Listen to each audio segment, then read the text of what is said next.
মানুষের গন্তব্য ছিল ইসলামের দিকে। কোন দিকে গন্তব্য? ইসলামের দিকে। সেই ইসলাম যেন আগাতে না পারে সেই জন্য মুসলমানদের নাম দিতে হবে সন্ত্রাসী। কি নাম দিতে হবে? সন্ত্রাসী। শুরু হয়ে গেল সন্ত্রাস, পৃথিবী জুড়ে সন্ত্রাস শুরু হয়ে গেল।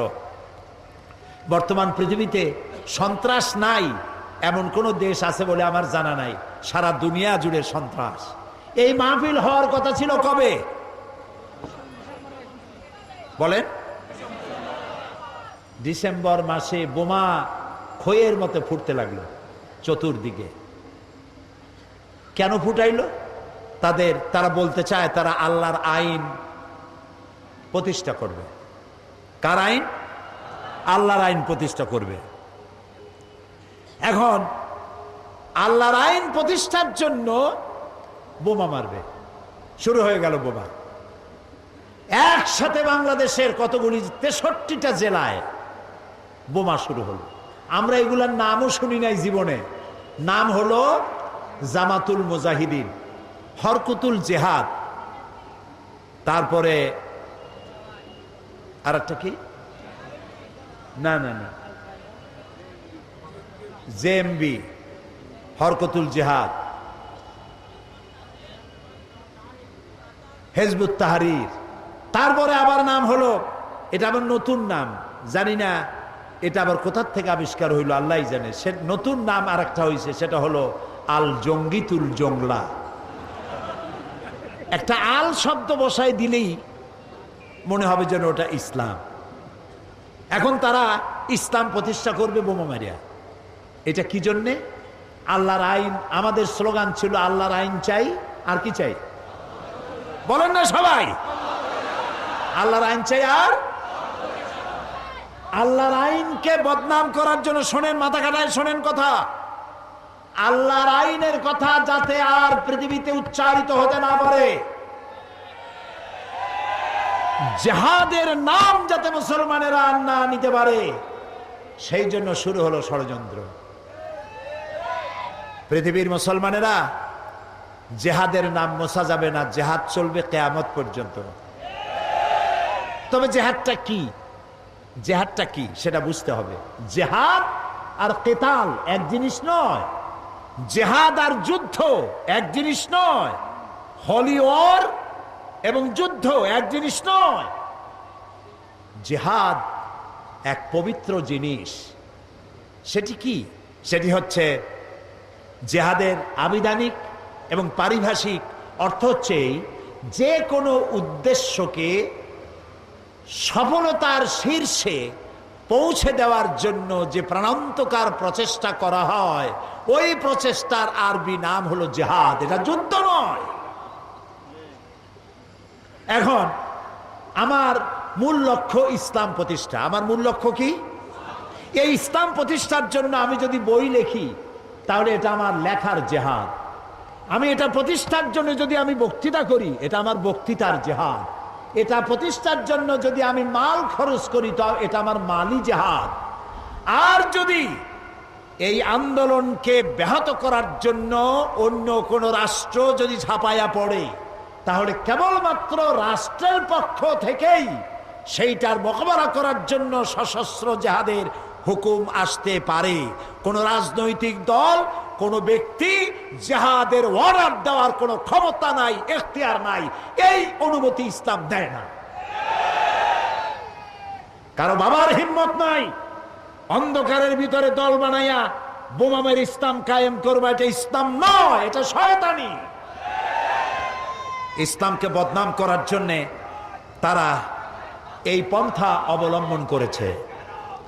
প্রিয় ভাই, সব কথাগুলি আপনাদেরকে শুনতে হবে। মানব সমাজে নবীদের দাওয়াত কবুল করেছেন, তাদেরকে একেবারেই আইনগুলি একসাথে আল্লাহ দেন নাই। আল্লাহর কায়দাটা দেখেন। আল্লাহ তো ইচ্ছা, সবচাইতে ক্ষমতা কার বেশি?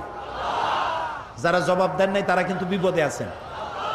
কারণ হলো কোনো কোনো প্রশ্ন আছে জবাব দিতে হয় পুরুষের মতো ঠাস ঠাস করে জবাব দিতে হয়। ইমানের প্রশ্ন সব থেকে বেশি ক্ষমতা কার? ইনফিনিট পাওয়ার, সীমাহীন শক্তির মালিক কে? কারো মোহতাজ তিনি নন। কাউকে পরোয়া করেন না, কারো কাছে কৈফিয়ত দেন না, সকলকে কৈফিয়ত দিতে হবে তার কাছে। সেই আল্লাহ তাআলা যদি ইচ্ছে করতেন, আল্লাহ বলছেন ওয়ালাউ শাআ লাহাদাকুম আজমাইন, সূরা আন-নাহল। আল্লাহ তাআলা বলছেন আমি ইচ্ছে করলে সবাইকে হেদায়েত করে দিতে পারতাম। তা আল্লাহ তো আগেই বলেছেন আমি এটা করব না, যেহেতু আমি তোমার জ্ঞান দিচ্ছি, এটা আমি করব না। আইন আস্তে আস্তে দেব। নবী করিম সাল্লাল্লাহু আলাইহি ওয়াসাল্লাম নবুয়ত পেলেন, নামাজ কি ওই সাথে হয়েছে? ওই সাথে হয়েছে। অনেক বছর পর নামাজ আসছে, তার অনেক বছর পর রোজা, তার অনেক বছর পর হজ, তার অনেক পরে যাকাত। ইমপ্লিমেন্টেশন, ইসলামের আইনের প্রয়োগ ধীরে ধীরে গ্রাজুয়ালি, একসাথে নয়। আল্লাহ প্রথমে মানুষের জেহেন, মেন্টালিটি তৈরি করেছেন, মোটিভেটেড করেছেন, মোটিভেশন করেছেন, তারপরে আইন দিয়েছেন একটু একটু করে। একটা দৃষ্টান্ত দেব, একটা দৃষ্টান্ত দেই।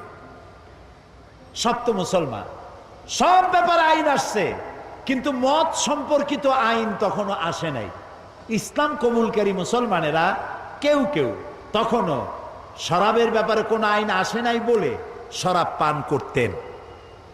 প্রশ্ন উঠল, হে রাসূল, এই যে মদ টদ খাইয়া মাতলামি করে টরে, এসব ব্যাপারে তো কোনো আইন টাইন আসলো না, এটা বিষয়টা কি? তো রাসূলুল্লাহ কথা বলতেন না যতক্ষণ জিবরাইল না বলেন, জিবরাইল যতক্ষণ বলতেন না যতক্ষণ আল্লাহ রাব্বুল আলামিন প্রশ্নের জবাব দিলেন, ওয়ায়াসআলুনাকা আনিল খামরি ওয়াল মাইসিরি কুল ফীহিমা ইসমুন কাবীর ওয়া মানাফিউন লিন-নাস।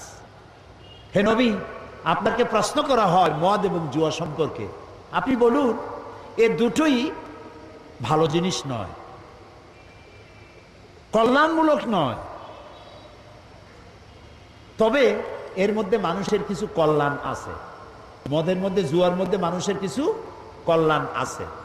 10 টাকা দিয়ে লটারিতে টিকিট কিনছে, যদি লাগিয়ে যায় তো 10 টাকার টিকিটে লেক্সাস গাড়ি পেয়ে গেছে, 10 কোটি টাকা পেয়ে গেছে। এখন জিন্দিগি যেতে গাড়ি দেখে নাই, 10,000 টাকা জীবনে ওর ভাবেও চোখে দেখে নাই। সে যদি 1 কোটি টাকা হাতে পায়, ও কি দুনিয়ার আর দুনিয়া মনে করবে? ওর সামনে তো মেয়ে লোক তো যাইতেই পারবে না, যা খুশি তাই করবে। সেই জন্য কল্যাণ আছেই, রাতারাতি আঙ্গুল ভুলে কলা গাছ হইতে পারে। মদ খাইলে কিছু সময়ের জন্য রাজা রাজা ভাব একটু হইতে পারে, কিন্তু ওয়া ইসমুহুমা আকবারু মিন নাফিহিমা, কিন্তু উপকারের চাইতে অপকারিতা বেশি। কে বললেন? আল্লাহ তাআলা। এই আয়াত নাজিল হওয়ার পর যে সমস্ত মুসলমানরা মদ পান করতেন, ওনারা মনে করলেন যে মানুষের কল্যাণ আর অকল্যাণ আল্লাহর চাইতে তো কেউ ভালো বোঝার কথা না। তিনি যখন বলছেন কল্যাণের চাইতে অকল্যাণ বেশি, কাজী এটা পান করব না। 25% শরাবখোর শরাব ছেড়ে দিল। আরেকদিন, এর কিছুকাল পরে